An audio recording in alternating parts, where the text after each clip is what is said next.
welcome back to our vlog. Today we are coming at you live from the gym, which is the perfect setting for the topic of today, which is mistakes to avoid when training on carnivore or on a zero carb diet. So we're going to provide you with our 4 best tips if you are just starting carnivore and you are an athlete or you want to build some lean tissues and shed some fat. So here we go. Oh, I flipped the camera. Zooming in, look at Ashley go doing some squats here. Look at that booty. Look at that booty. Oh, just kidding. Good mornings. Let's see it. Squish the tush.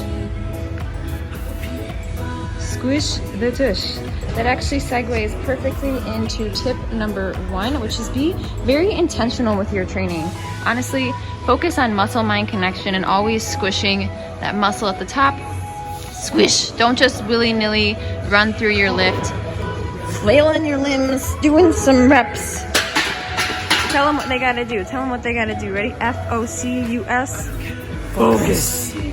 So tip number 2 is going to be ensuring that you are actually in ketosis. So Sarah and I came to carnivore from keto, so we were already in ketosis, but would definitely recommend prioritizing that to make sure that your body is using fat for fuel, and that will make it easier to transition into your training. If you're constantly in that like switching off between using carbs and fat for fuel, training is not going to be fun.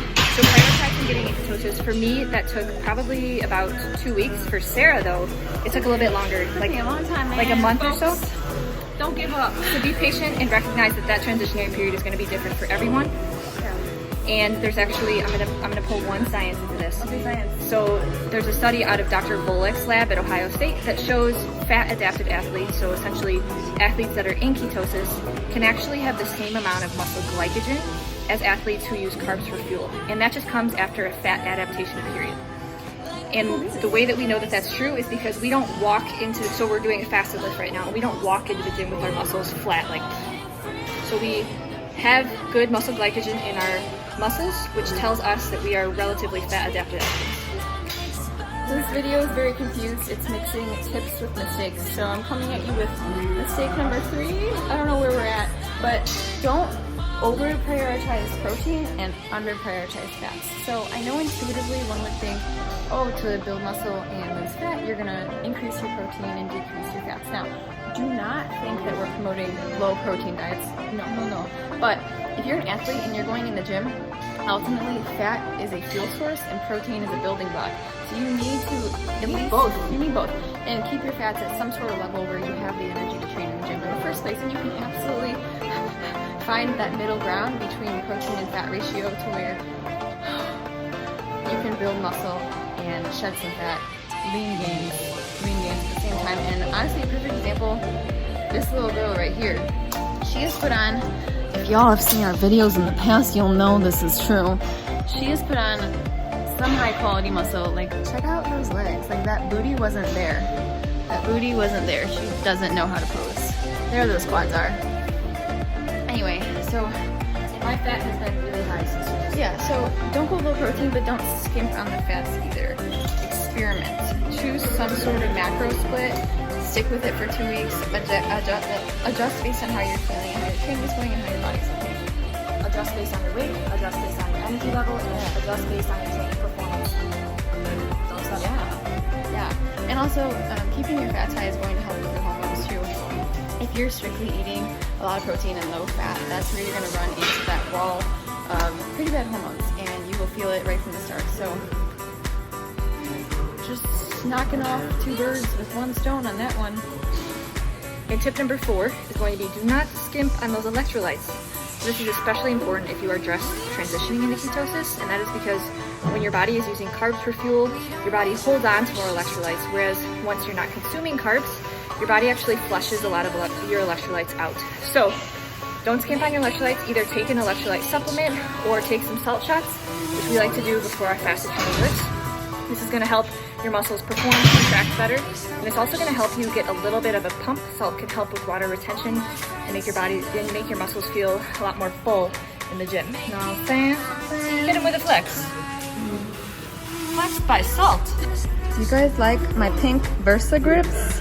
I got these back when I was like 12 and my when I wanted to be a bodybuilder. You know, I'm still going after that goal. But that segues into next mistake to avoid is, like, I don't know if this is a tip or a mistake, but don't go into training thinking you can start right from the same intensity that you left training on carbs. So there might be an adjustment period for you, and that's okay. The other tips we provided are going to help you avoid that, any lows from that adjustment period. But if you find that you are really struggling and that your hormones are going out of whack, you might need to take a little bit of an easier load. Go into, when you're transitioning into training in ketosis, nope, can't switch it. Oh, make sure that your training is a little bit of a lighter load. You give yourself more slack. Don't be so hard on yourself, and understand that over time you're going to build your strength back for sure. Yeah, and your hormones are going to dictate this too. Like, if you find you are hitting a wall constantly throughout the day, you're feeling like crap, your mood is shifting, it might be your training intensity. You need to take it down a notch and take part in some other sort of rest and relaxation techniques. Maybe do some body weight exercises, put heavy weights on the side for a little bit, and summary, make sure that your training intensity is in check, especially when transitioning. Yeah. Play around with your fats. Play around with your electrolyte sodium. Yeah. Boom, swiggity swag. Let us know if you have any more questions. And a frequently asked question is, how do you fit carbs into your training? If you're switching from standard American diet to keto or carnivore and you've never trained in ketosis, would recommend not using carbs in the beginning, because that's just going to confuse your body even more. Make sure that you get into ketosis first. However, in a future video, I will make sure to talk about how I have used carbs as a tool in a supplement, not as a main macronutrient, as a tool in a supplement to improve my performance, since one of my goals is strength and gym performance. And what we mean by training intensity is maybe intentionally program in a training block, or that's just referring to like a period of like 4 to 5 weeks, where you aren't doing as much hypertrophy work, meaning like 12 to 15 reps. Maybe focus on doing more of like the 4 to 6 rep range, where it's not as high intense and it's a little bit lower volume. That way you don't feel as like dead after like the 10, 12, 15 rep ranges, since you're not yet fat adapted. And of course, you can find us over on Instagram, Strong.Sistas. And we're gonna start creating a lot more of these short tip videos. So if you have any suggestions of what to film, hit us up below in the comments below. And for now, it's time to get big. It's time to get big, but you guys, tell them what to do. Behave like an angel. All right, bye.